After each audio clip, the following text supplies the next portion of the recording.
I'm Al Hunt. And I'm Mark Halperin. With all due respect to the Pope, who's joining Instagram tomorrow, maybe don't read the comments.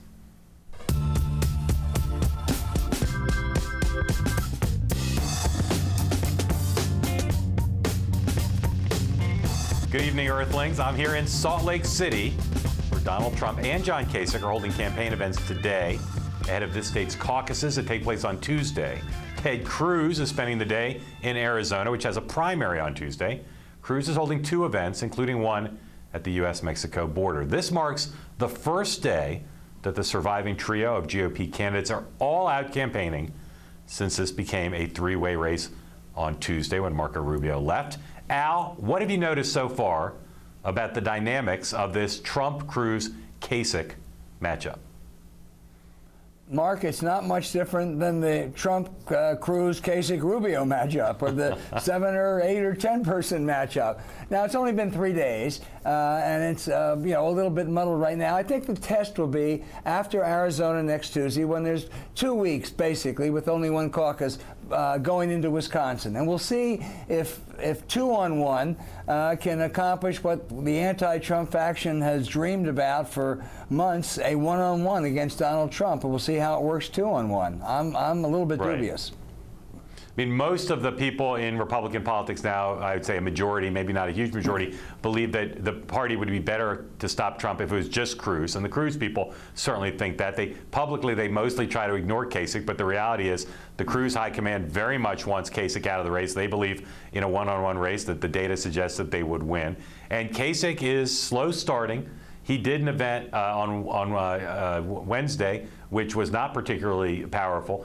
But I think the interesting thing about the dynamic is so far, no one's really getting a bead on Trump, and Cruz and Kasich are thinking and talking as much about each other as they are about the front runner. Yeah, I think that's right, Mark, but the picture can be more mixed. There are places, particularly where there's proportional representation, that it may be more advantageous to have Kasich in there in some of the northeastern states where Cruz may not do as well. But there are other times it's better to take him on mano a mano. So it's not an easy solution here. You're absolutely right about the Cruz people, and they point to two primaries last Tuesday, Missouri and North Carolina, which I think we all can agree if Rubio wasn't in, Ted Cruz would have beaten Donald Trump. Yep. I am super eager to see polling, even national polling, which of course doesn't matter all that much, but I'm super eager to see polling in some of these states in a three-way race to see if Kasich is in the game, because he has not done what I thought he would do, which is become the establishment favorite and coalesce the vote. If we end up in some of these northeast states, you could see, I think, maybe not cleanly a third, but I think if Kasich can get some traction, he can be a big player. As you said, proportional representation, get some delegates. And of course, for those who believe the only way to stop Trump is to keep him from a majority, Kasich could be a contributor to that for sure. Yep, and if they divide up Wisconsin, one wins 3 congressional districts, the other wins 3, another 3. Usually it doesn't work that neatly. Yeah. Mitt Romney has just put on his Facebook page, Al, that he plans to vote for Ted Cruz here in Utah. We'll go past the bell for the late breaking news. Now, that could be an endorsement, but I think probably more likely it's in keeping with the policy he laid out and asked Republicans to follow, which is to vote for the person who has the best chance to beat Trump. And here in Utah, that's almost certainly Ted Cruz. Yeah, it's ABT, anybody but Trump. Mark, you would know better than I. Does Mitt Romney have some pull in Utah? I think he probably does. Obviously a huge percentage of the electorate here is going to be people in the Mormon church, and Romney does have a following here, to be sure. All right. As I said earlier, Ted Cruz is in Arizona, not here in Utah today. He's holding a press conference to talk about immigration at the Mexican border. He's also got a rally in Phoenix later tonight. The Cruz campaign is also putting TV ads up in the Grand Canyon State, including one featuring the father of a young man who was killed by someone in this country illegally. Arizona's got the most delegates at stake on Tuesday, and it is a winner-take-all state that Donald Trump is widely expected to win. So, Al, why is Ted Cruz spending time and resources in a winner-take-all state, as he did in Ohio and Florida, 2 other winner-take-all states, playing there even though he is unlikely to win the state and therefore not get any delegates? It's the only game in town, Mark. I'm not sure he has any choice. When you're 250 delegates behind, you have to play almost everywhere. The Cruz people really believe, I guess, one-on-one, they would have had a real shot at winning Arizona. But a lot of those voters have voted, or a number over the last month, and I'm sure Trump did very well there. And I guess the best that Cruz probably can realistically hope for is a decent, respectable second. Yep, talking to the Cruz folks, they think second matters because in the national narrative, they want to make this a two-person race. They don't want a situation where Trump wins so big that Cruz gets lumped in with Kasich, or from their point of view, goodness forbid, that Kasich somehow finished ahead of Cruz. And also, they know that being in the national conversation is important. They want to be in the state that's getting coverage, and as you suggested, this week, coming through Tuesday, Arizona is going to get a lot of coverage. Yeah, Mark, I think Arizona will get the most coverage because it's a simple primary. But Utah and then about a week later, North Dakota have more delegates combined than either Arizona or Wisconsin. And I think Cruz has got a pretty good shot in both of those places. I don't know if he'll win, but he's certainly competitive in both those caucuses. Yep. The other reason that Cruz wants to play there, I think, is, as you see this when he's doing immigration, both in his advertising strategy and it's a big event he's doing today, is I think the Cruz folks believe they cannot let Donald Trump own the immigration issue beyond Arizona because it'll play big in other states. And like a lot of tough political strategists, Ted Cruz and his team feel like you got to go after Trump on his strengths, and clearly immigration has been a big strength for him. Lots of luck, Ted. Yeah. All right.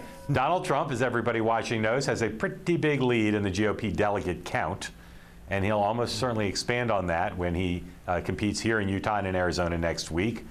Yet, his Republican rivals have been saying, Team Kasich publicly, Team Cruz more privately, that they believe that they can beat Trump in an open convention scenario, even if he shows up with the most delegates. So, Al, is the anti-Trump part of the GOP, including the Cruz team and the Kasich team, underestimating Trump's ability to win on a second ballot if he does not show up in Cleveland with a majority? Mark, it's hard to say because we don't know who most of the delegates will be yet. Most of them will be picked at state conventions, or many will be, and we're not quite sure what influence Cruz or Trump or Kasich will have on those choices. My sense is that I think that Donald Trump is a very weak general election candidate. There are very smart people like David Plouffe who think that may be wrong. But if it's right and he is a weak general election candidate, then I think that will affect any chance to win a second ballot. Because if he doesn't win on the first and he's perceived as a weak candidate, he will peak on the first ballot. Yeah, Al, I agree with you that that's a factor. But he's got three things going for him that I hear talk amongst not just Trump people, but some of the people who'd like to stop Trump. One is he's a charming guy one-on-one. And you can bet that Trump will certainly get on the phone and maybe in person try to work some of those delegates. Two, he's got Barry Bennett, who worked for Rob Portman, who worked for the presidential campaign of Dr. Carson, who's a pretty savvy operator who's really focused on this issue. And lastly, as Sasha Eisenberg and others have written, you could spend money to try to win this fight, and Trump could spend not very much money by the standards of a billionaire and try to influence the votes of these folks with presence or other inducements. Mark, being much older than you, I was able to cover the last time there was a contested convention, which was '76. It was Ford and Reagan, and they went in and they were basically even at the first week of June, and they were trying to pick them off one by one. I think almost everyone agrees. As great a guy as Jerry Ford was, Ronald Reagan was more charming. But there were other factors. Ford could offer things as president that obviously none of these candidates can. Right. But also there was a perception in that key vote they had early on the rules as to who was more likely to win. And I think that probably pulled Jerry Ford through there, although I think Ronald Reagan's personal persuasion certainly would top Donald Trump's or anybody else's today. Yep. Let me stipulate that I like and respect both John Kasich and Ted Cruz, and I find them both perfectly charming. But I will say that in the last few days, I've heard from folks, again, including some who don't want Trump to be the nominee, who say that in the kind of schmoozing, courtship rituals that would be required to win over delegates who are up for grabs, that Trump would be the superior schmoozer to those other two guys. Geez, I wish we could be in those rooms, Mark. It's going to be good. We're going to try to get in there if it comes to that. All right. There is a growing sense amongst the old CW class, aka the Gang of 500, that Donald Trump will be the nominee whether the Republican convention ends up being open or Trump goes in with the majority and wins on the first ballot. That has the lifeblood of the Republican establishment, by which we mean the donors, wondering how they can protect Republicans in other races, especially when it comes to keeping control of the House and the Senate with Trump at the top of the ticket. Al, how hard will it be for down-ballot Republicans, incumbents and challengers, those going for open seats, to run with Trump? Well, I think it's going to be difficult in certain places. It depends on where it is. And I think the great regret of Republicans is that the Senate map of 2014 isn't the Senate map of 2016. If it were in places like Louisiana and Arkansas and Kentucky, no problem. I think, on the other hand, it may be a big problem in New Hampshire and in Illinois and in Pennsylvania. It depends on whether Trump really can enlarge the electorate, really can reach out to working class Democrats. I'm skeptical of that. And if he can't, then I think it's going to be a very delicate balancing act, because Kelly Ayotte and Mark Kirk and others cannot totally diss Donald Trump, because he is going to have a big passion element of voters that they're going to need. Yeah, I mean, look, if Trump's the nominee, I think you're going to have the mother of all instances of Republican candidates having scheduling conflicts on the day Trump comes to their state. Yes. I think every time Trump goes to Ohio, Rob Portman will be busy that day. And it does make it uncomfortable. You know, you recall that when President Bush 41 was running for re-election and Ed Rollins was running the NRCC, the House Campaign Committee, he publicly urged his candidates to distance themselves from the top of the ticket. I think you'll see explicit instructions either leaked out or announced that they're not running with Donald Trump. A lot of unbreakable dental appointments. Yeah, that's right. Busy that day, as they said in Annie Hall. They've got that thing. All right, when we come back, is Bernie Sanders helping Hillary Clinton by staying in the race? Intriguing question. We'll explore after this.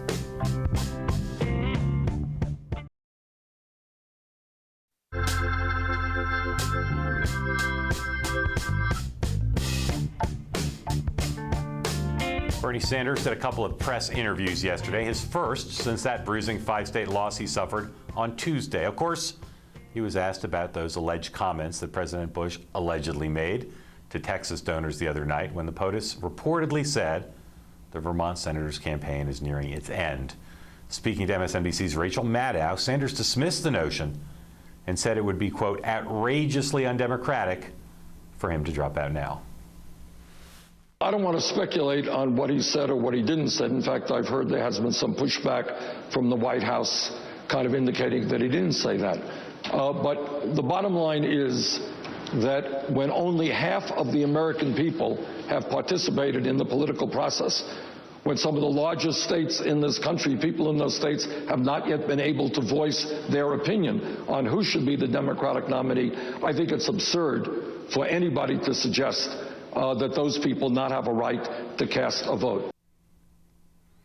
I said President Bush. Of course, I meant President Obama is the one who made the comments the other night about Bernie Sanders and Hillary Clinton. The conventional wisdom has been that the longer Sanders stays in the race, the more problems it causes for Hillary Clinton. She gets pulled more to the left.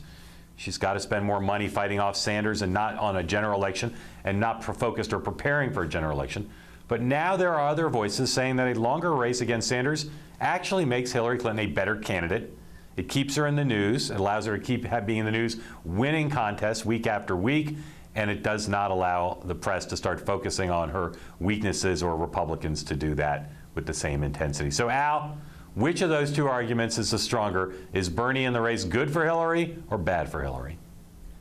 Mark, she had a terrific Tuesday. She swept the board, impressive victories. I can't find a whole lot of Democratic politicians who really believe she's become a better candidate. That's still a work in progress. But this is really, by comparative standards, not an especially bitter race. I don't think it's really hurting her much. Maybe she's pulled to the left on a couple issues, but most of them, I think that's where the public is anyway, minimum wage and things of that sort, anti-Wall Street. And I don't think Bernie's going to be affected by what the numbers or the math says. He's in this for a cause, and I don't think that's going to change, no matter what the delegate math. Yeah, Al, I mean, I think your answer leads to the real answer to the question, which is it almost doesn't matter. He's staying in, so this notion that she'd be better off if he got out doesn't much matter. I think it's also kind of a false choice, even though I posed the question, because I think either could be good for her as long as she performs well. And I agree with what I think you just suggested, which was those who say she's gotten to be a much, much better candidate. She's not there. She is still a work in progress. Sanders in the race provides opportunities. Sanders out of the race. But unless she's doing well enough to take advantage of those opportunities, I don't think it much matters either way. Yeah. All right, in 4 days, it's Super Tuesday, number 4, the Quattro, as it's called in political circles. All right, it's not that super day, as we said. It's just Utah and Arizona, plus Idaho voting on the Democratic side. But 2 weeks after that, on April 15th, 2 weeks from Tuesday, is Wisconsin. That's an important state for both parties. Historically, that primary has mattered, and John Kasich and Ted Cruz are trying to plant their flag there. Many believe it could be a good state for Bernie Sanders, where it could be part of his March-April comeback. Then again, it is hard right now to stop both Clinton momentum and moment Trump. So, Al, what are the chances that if the frontrunners win in Wisconsin, that one or both nomination fights could effectively end then 2 weeks from Tuesday? Well, Mark, it's part of the continuum. On the Democratic side, as we said a moment ago, I don't think Bernie's going to drop out no matter what. But if he can't win in Wisconsin with that great leftist progressive tradition and the hordes of students in Madison and elsewhere, then I think it certainly dents his credibility a great deal. On the Republican side, a little bit more interesting because we'll see what a three-way race looks like. And that is one that I think is decided basically by congressional district. And if Donald Trump is able to do, as he was largely able to do in Illinois and I believe Missouri, sweep most of those congressional districts because Kasich and Cruz are splitting the opposition, then I think it really will be a much significant step closer to his nomination. Yeah, I agree. I think you framed it for the frontrunners perfectly. What's interesting in Wisconsin is, John Kasich could say there are a lot of Kasich voters there in terms of the profile of the state. Ted Cruz could say there's a lot of voters of his there. And, of course, every state's good for Trump pretty much. So it's going to be interesting to see how that shakes out. It's possible, I think, that Trump could win the state and one of the other two guys could do so poorly that they're effectively winnowed out and the other guy gets his one-on-one race. More likely to happen to Kasich than to Cruz because Cruz will go forward. But if, say, Trump and Cruz finish strong and Kasich well back, Cruz could use Wisconsin to effectively get what he wants, which is a two-person race. Right. If John Kasich is only getting 10% in Arizona and not doing well in the caucuses and finishes a distant third in Wisconsin, it's hard to make a case for continuing. Yep, absolutely. The other thing about Wisconsin is, again, it's got some big cities, it's got a relatively diverse population, and again, it's got that political tradition. You're going to see a lot of media coverage. You're going to see a lot of national focus there. It's going to be a really interesting contest, and again, basically, with the exception of some caucuses, a 2-week run up there. All right, up next. The sheriff and the socialist. Bernie Sanders' run-in with the law in Arizona, sort of, after this word from our sponsors.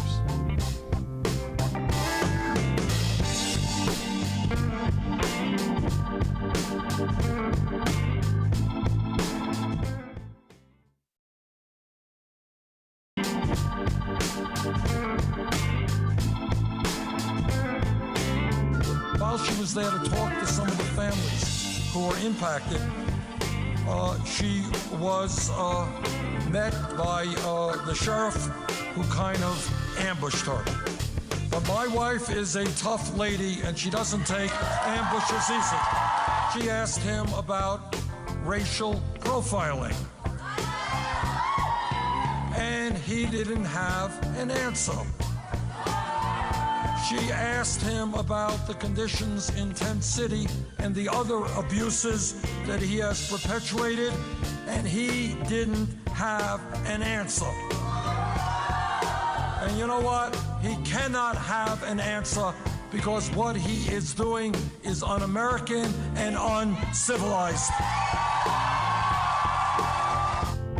That was last night. Bernie Sanders speaking in Flagstaff, Arizona, somewhat emotionally. He was referring to a confrontation involving his wife, Jane, and the man some people call the toughest sheriff in America, Joe Arpaio, who is a Donald Trump supporter and who famously presides over the blazing hot Tent City prison in Arizona. My partner, John Heilman, is out covering Bernie Sanders' campaign today, and he was at that rally last night, and he joins us now by phone from Idaho Falls, Idaho.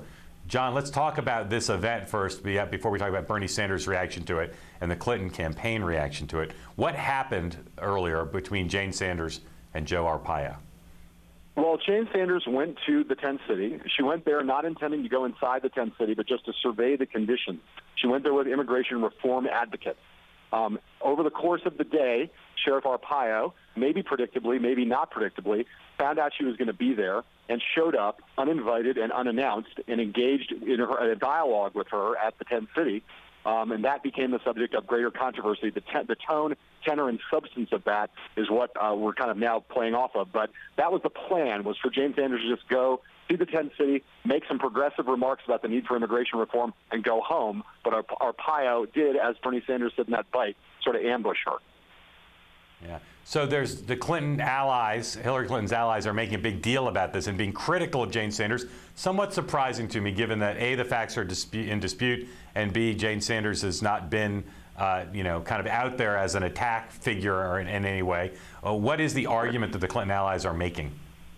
Well, the argument that Congressman Goeas, who's made it most forcefully, is making is that Jane Sanders should have denounced Joe Arpaio to his face. And there's some video that shows her having a relatively polite conversation with him in terms of tone. She's asking, as again Bernie Sanders suggested, she's asking him some tough questions. He's more or less not answering them. But Goeas and the Clinton allies suggest that she should have called for his resignation, that she should have gotten up in his face, that she should have never granted him a forum in the first place or engaged in that dialogue. I agree with you, Mark, in the sense that, you may say it's bad staff work on the Sanders campaign's part not to have anticipated that Arpaio might show up there and that there might be such a dialogue and have Jane Sanders ready for that. On the other hand, it is the case that Jane Sanders she's not an attack dog. And the idea that she would stand there and denounce Joe Arpaio to his face is just really out of character with her. She's not a professional politician, and to hold her to that standard seems a little unfair. Yeah, and then just briefly, obviously this is on a raw political level about the fight for Arizona. The primary is on Tuesday, as we said. Is this a state where the Sanders folks who have mishandled the expectations game in some earlier states, is this a state they think they can win? Well, it was a state they thought they could win, I think, before Tuesday. Now they are saying things that are a lot more trying to tamp down expectations. Tad Devine saying, we know we're behind. She's way ahead, they think, in the early vote, most of which has been older voters, and that probably means older white voters. The young vote is not showing up in the early vote. A lot of early votes already in. So between the Clinton longtime strength in that state, her strength with Hispanics, and with older whites, looking at the early vote and looking at the state of play there, especially after Tuesday, where she has a lot of momentum, I don't think that the Sanders campaign now thinks that they can win in Arizona. I think they're trying now really just to try to keep it close. Okay, John Hammond out on the trail covering Bernie Sanders. John, thank you. Up next, Republican strategist Ed Goeas and the effort to stop Donald Trump after this.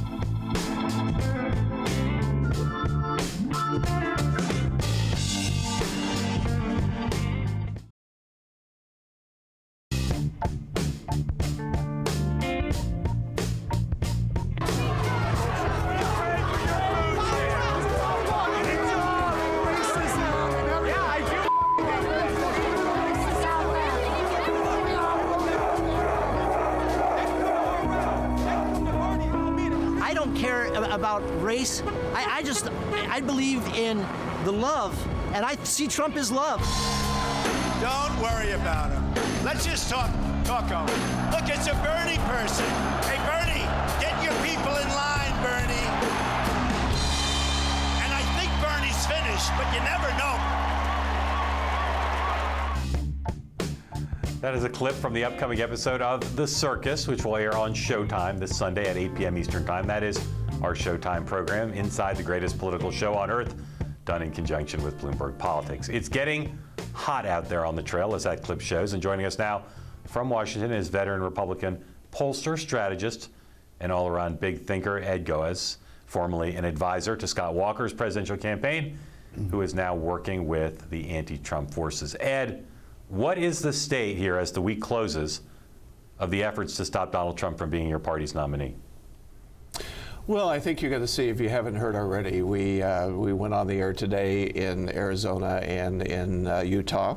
I think you're going to be seeing a lot more of that. And, you know, the bottom line here is that Trump would have to win 100% of the delegates to finish this by April 10th, with a third of those delegates being proportional. So this thing's going all the way to California. It's far from over. And I think you may very well see it go to a convention, a contested convention. I didn't think so early on, but increasingly it is looking that way when you look at the real numbers. I'm always in awe, Ed, to be on the set with a big thinker. So give me some big thoughts. But first, let me ask you: is the main argument you're making against Trump a political argument? You think he can't win, and he's not a Republican, or is it basically a philosophical argument? You know, it's interesting. This is the first time in 40 years of doing this that I've worked on an operation, if you will, that is trying to work against someone as opposed to work for someone. Right. I think what's misanalyzed a lot in the press out there is that we're looking to take votes away from Trump. We're not. Trump has about a third of the electorate, Republican electorate, that is voting for him. If you look at the popular vote he's gotten on all the races so far, he's under 40%. So a lot of what we're doing is just holding that ceiling down. But we can only act as a wedge. The campaigns then have to act as a magnet for those 60% that are left over to pull them to them. And there's some that have done it very well. John Kasich did it very well in Ohio. Cruz has done it very well in a variety of areas. Florida didn't work out quite that way. And what do you say to those who say, yeah, he's getting 35, 40% of the vote in the primaries, but he can enlarge the electorate. He can bring out people that didn't come out before. He can attract some working class Democrats, unlike any other Republican. First of all, we've done a lot of analysis of this increased turnout in the Republican primaries, and up until Florida, he had lost 2 of the closed primaries with just Republicans and had barely won in Louisiana, much to the surprise of the polling that was showing him 20 points ahead. I think that what is not talked about, or what we have seen in terms of the numbers, is that the people that are coming out to these primaries, the increased primaries, number one is being driven by the high competition amongst all the races. It is not just Trump. Second of all, where we've been able to track these down, these are general election voters that tend not to participate in primaries who are now coming out in the primaries. So it's not like he's bringing huge numbers of people to register to vote for the first time and participate for the first time. They may be participating in primaries, but not the general election. And that's one of the things that we really look at, is that when you look at the total electorate, he started off with a very high unfavorable rating, and that number has only gotten worse. And so, you know, it's good for the spin to say he's doing that, but in fact his numbers got worse with the general election. But Ed, let me ask you this. He's had a lot of negative stuff tossed at him. None of it seems to work. What works against Donald Trump, if anything? Well, and again, you have to take a look at it. You know, the numbers that I look at, you have almost as many Republicans who say that they will not vote for Donald Trump, and we see this in all the exit polls, as saying they will vote for him. It's one of the concerns we have about the fall election. The interesting thing about those voters, as much as he talks about now wanting to unify and getting the national leaders and the quote-unquote establishment voting for him, is the voters that are negative towards him out there are not establishment voters. They're everyday voters across the country. We're seeing him take a nosedive with Republican women, particularly married Republican women. And what a lot of these voters are doing is they're not turning against him because of his politics, although that may be questionable. They're turning against him because of his character and his style. They're basically taking a measure of the man. They've come to the conclusion they don't like him. And that is a whole different kettle of fish that he has to fry, as opposed to the traditional let's get a united Republican Party behind him. And I think it's a deep, deep problem for him. Mark, and you're from Oklahoma. You're from Oklahoma, so you don't quit. But as you know full well, a lot of your donors, a lot of your fellow consultants, strategists, and a lot of elected Republicans have quit trying to stop Donald Trump, even though they think he'd be a disaster. What do you say to those people currently on the precipice of quitting and giving up and saying it's impossible to stop him, let's stop attacking our eventual nominee? Well, again, it's not about the national attacking the eventual nominee. He's doing the damage to himself. I think one of the things that he doesn't understand is that as a businessman, if you get 10% of the market share, you're doing fine, you're doing great. You can talk about what a great company you have. In politics, if you don't get a 50% or more of the market share, which he's never had, you lose. And right now, he is on a path to lose that in the general election. So I think, there are some in the Cruz camp that thinks he can still win the nomination. There are certainly people in the Kasich camp that thinks that it can go to the convention. At this point, I think there is a strategy that if this goes to the convention, he doesn't have enough votes. I think you're looking at a whole different ballgame. As you know, Mark, the people that go to the conventions are not foot soldiers for those individual candidates. They're committed to vote for them on the first ballot. But if they go to a second ballot, if he does not win this before he gets to the convention, the thing they're going to think about is who can best win in November. And that's when you look at the numbers, the memo that you and I have talked about on him not being electable in the fall. That's going to become more and more important to these delegates, if in fact it's a contested convention. And what is put on their shoulders is who can best win in November versus Hillary Clinton. All right, Ed, thank you. I like both fish fries and ball games, so I'm glad you came in with your metaphors. Ed, thanks so much. And up next, the Supreme Court scuffle continues. President Obama goes on the offensive after this.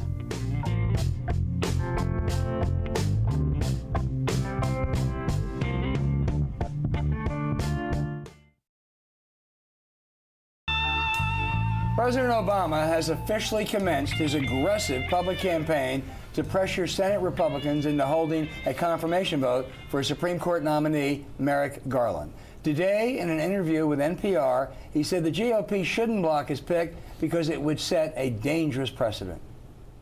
At that point, the judiciary becomes a pure extension of politics.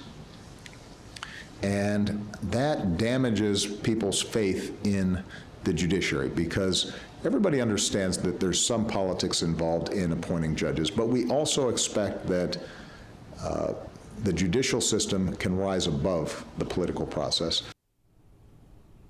Joining me now to talk about this brewing battle are two of Bloomberg's best. No, they're the best anywhere. White House correspondent Margaret Talev and Supreme Court reporter Greg Stewart. Margaret, let me start with you. Does the White House think they really have the upper hand in this fight with Senate Republicans over whether to even hold a hearing on Judge Garland?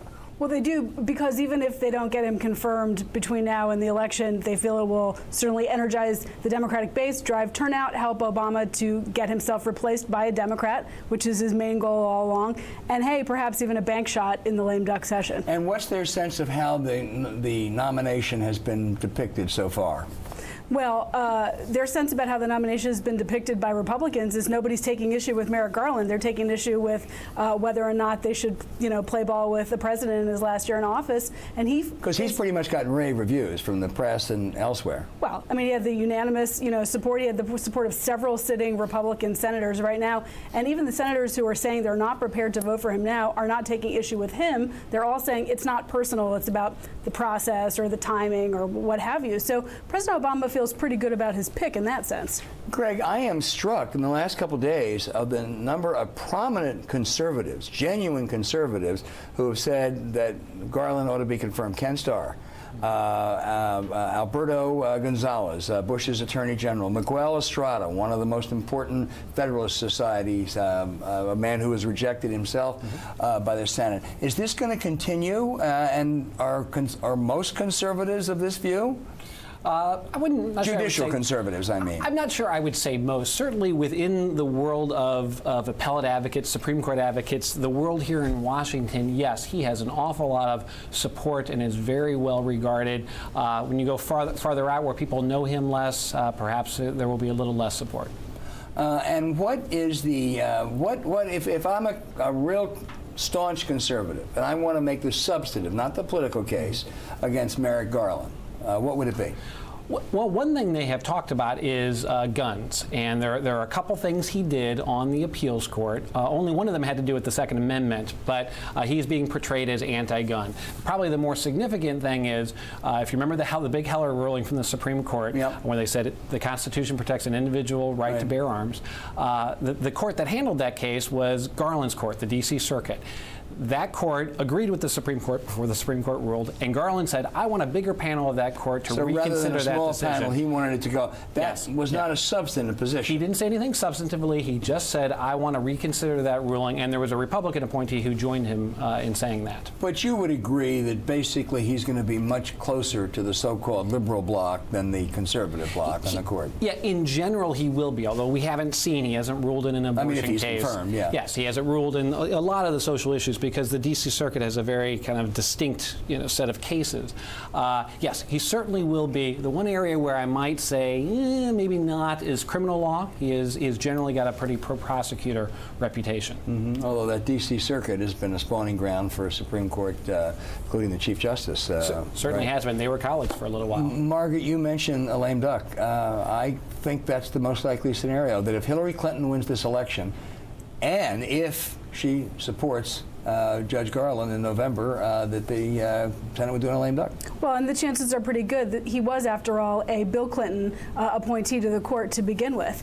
And for Hillary Clinton, this is a better deal than Justice Scalia, right, if she's trying to make the court go her way. Except some of the libs would really like someone more to the left. They'd like to see an African-American, or they'd like to see someone further to the left, or both, or all of the above. But when President Obama went with Merrick Garland and brought him out in the Rose Garden, everyone thought, oh, poor guy. If he thought he had a chance of being confirmed, it probably would have been Sri Srinivasan. As it turns out, ironically, this may be exactly the person who gets confirmed, because the Republicans are now betting that if they lose the presidential election, he is the most moderate they'll get. Quickly, Greg, one of the things that bothers some Democrats is that he's old, not by my standards, mind you, but he will be 64 in the end of the year. Right. In some senses, that could make him a little less threatening to Republicans. Right. He's not going to serve for 3 decades. Maybe he'll serve for 2. You're right. The trend has been towards nominating younger people. The other 2 finalists that Obama considered, both in their late 40s. Greg, 94 is the new, or 74 is the new 94, 94 is the new 74, whatever. Hey, thank you both. This is a really interesting discussion. And when we come back, we talk to a man who has been mentioned as a possible Hillary Clinton running mate. U.S. Labor Secretary Tom Perez will join us.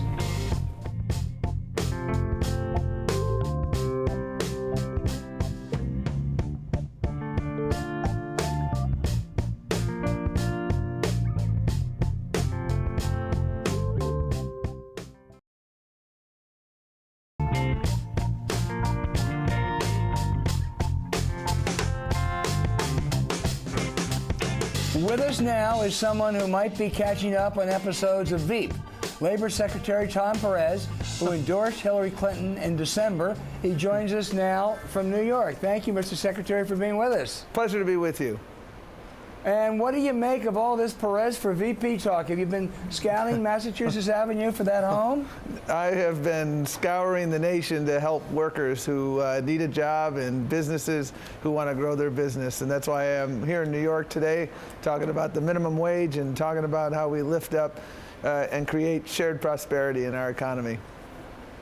Boy, you showed your skills by ducking that question very well, Mr. Secretary. But let me ask you just one question, though, about wages and minimum wage, which you mentioned. Sure. Bernie Sanders says, let's take the minimum wage to $15 and over the course of, I think, 4 years. Could you do that?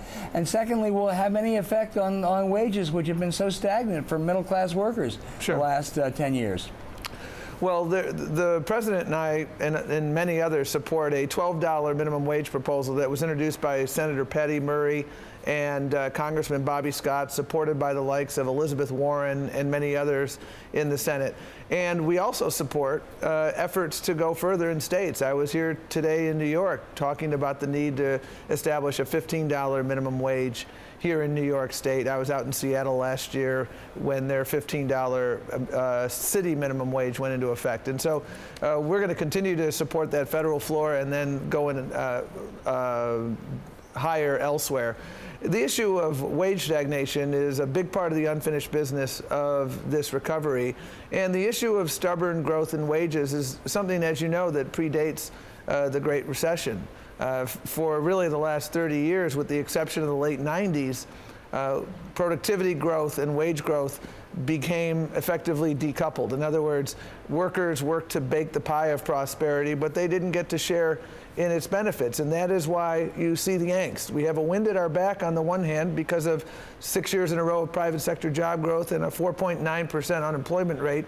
At the same time, we have to build shared prosperity for everyone, an economy that works for everyone, making sure the rising tide lifts all boats and not just the yachts. And that's what the issue of stubborn wages is about. And that really is a big part of the unfinished business. That's why we're advocating for the minimum wage increase. That's why we're doing a regulation on overtime, which could potentially help millions of people. That's why we invest in skills, because one of the best ways to improve your lot is to improve your skills.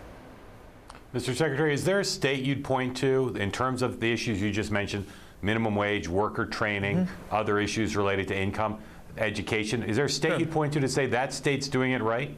Well, I think Washington State is a good example of a state that really has done a lot of things right and defies all of the calamity howlers' claims about minimum wages, et cetera. Washington State had the highest minimum wage in the country for a long time. I think a couple states may have passed it in the last year, but for 15, 20 years, highest minimum wage. No tipped wage. So if you're a tipped worker, you get the same minimum wage. Very good workforce system, real investment in skills. And you look at Washington State, they have had above average, well above average economic growth. They've managed to build, I think, a state economy where you have a lot of shared prosperity. Do they have challenges? Of course, every state does. But when I look at Washington State and I hear the calamity howlers say you can't raise the minimum wage, frankly, the evidence of Washington belies that. Mr. Secretary, what do you think the proper role for a vice president is in our government today? Well, you look at what Vice President Biden has done, and he has been a principal advisor to President Obama. I've had a front row seat, and Vice President Biden is there for so many issues, whether it's domestic policy, foreign policy. He is such a font of wisdom and just it really represents those middle-class values that the president is all about. There's no doubt President Obama's given him a big role. Is your view that future presidents should give whoever their vice president is that kind of big role on all issues? Well, I think Jimmy Carter started that trend when he brought Walter Mondale with him, and you see other presidents as well who've done that. And I think my main observation has been with Joe Biden, and he's been a mentor of mine. He's been a great friend. But Mr. Secretary, I know you say historically that's been the role since Walter Mondale. Do you think that's the right way for government to function, that kind of role? Absolutely. Mr. Secretary, do you think you could pick someone for vice president who's never run for political office? Well, whoever is the nominee, that will be a judgment that they will have to make. But is there a sense that this is too important a job to turn over to someone who has never been involved in the electoral political system? Well, again, you look at where things have been historically, and people who've been in vice presidents have tended to be have had experience running either for the Senate or for governors, and some of those have excelled as vice president, some of those haven't. And so, again, whoever is the nominee, they're going to have to make that judgment. And it's really a very unique judgment for them. Well, thank you very much for being with us, Mr. Secretary. We'll be right back with Who Won the Week after this.